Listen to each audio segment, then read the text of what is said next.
resources for other priorities, such as protecting poor households or for assisting those who've been particularly affected by the transition to cleaner energy sources. Indonesia is an often cited example where they offered $2.6 billion compensation package for the poor when it increased gasoline and diesel prices in 2013 and 2014. And there's definitely momentum building for this. Earlier this year, the G7 leaders committed to eliminating fossil fuel subsidies by 2025. We now need other countries, in particular the G20, to follow suit.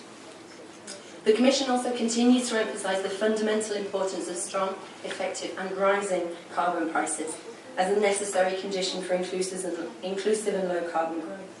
The current pricing schemes collectively only account for 12 to 13% of global GHG emissions, so these need to increase. However, there are signs of increased ambition and increased action, as was mentioned earlier, with the Korean emissions trading scheme and China having committed to implementing their own, the largest in the world, emissions trading scheme in 2017.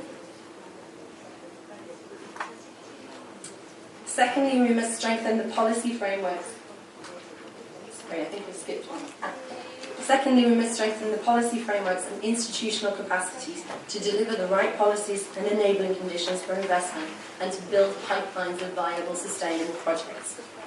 This will include through national governments developing and implementing clear national, subnational, sectoral development plans with accompanying infrastructure and investment plans.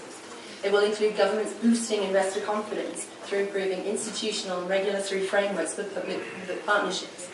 And it will include governments and development finance institutes expanding their capacity for the development and implementation of well-defined, sustainable, bankable pipeline of projects.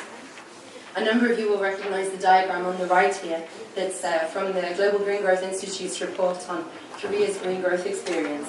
And this depicts Korea's national planning for green growth.